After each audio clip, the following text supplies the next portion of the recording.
कहते हैं कि अगर ये ग्रीन रेवोल्यूशन, ये हरित क्रांति नहीं हम लाते और फर्टिलाइजर्स और पेस्टिसाइड्स का इस्तेमाल हम नहीं करते तो हमारा देश जो है वो भूखों मरता। इसमें आपकी क्या राय है? ये झूठ है कि बिना हरित क्रांति के, मतलब बिना जहर के, हम पूरा उत्पादन नहीं कर पाते। पहली बात, आज हम ज़्यादा इंपोर्ट कर रहे हैं। आज जो दाम बढ़ रहे हैं इसलिए बढ़ रहे हैं कि हमारा सारा दाल गायब हो गया हरित क्रांति की वजह से, सारे तेल गायब हो गए, क्योंकि ये मोनोकल्चर होता है, एक ही फसल उगा सकते हो, बस गेहूं या चावल या कपास। पंजाब में और कुछ नहीं दिखने को मिलता। हम 70% डिपेंडेंट हो गए basic oil and pulses import पे। वो दाल और तेल हम खुद उगा सकते थे अगर हम ढंग की खेती कर रहे होते, अगर मिश्रित खेती कर रहे होते।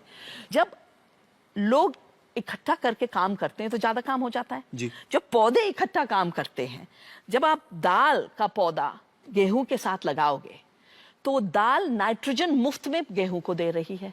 अच्छा, हवा से लेके सीधे दे रही है, यूरिया की जरूरत नहीं।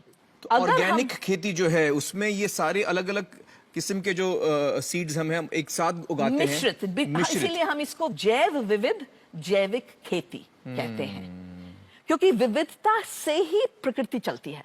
करेक्ट। और जो कहते हैं कि हमने रासायनिक और नए बीज की वजह से उत्पादन बढ़ाया, अगर आप कैलकुलेशन करो कि पूरी जमीन पंजाब की अकेली धान और गेहूं उगाएगी तो ज्यादा चावल और गेहूं तो होगा ही।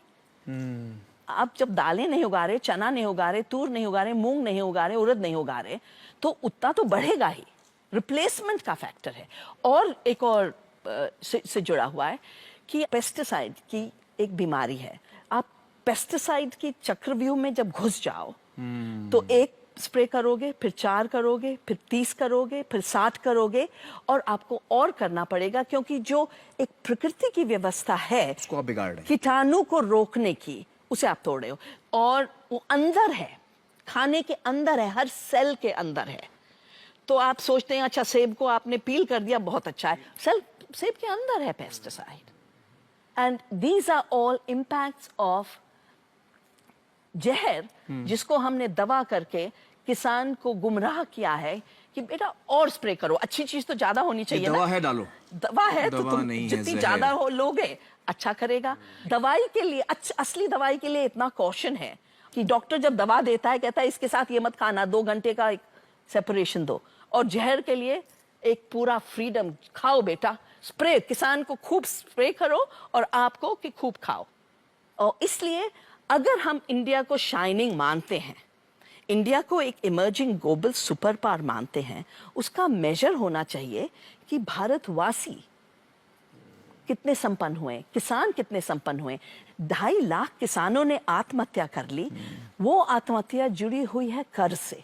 कर्ज है बीज और जहरीले रासायनिक के लिए, और दूसरी तरफ बीमारी फैल रही है।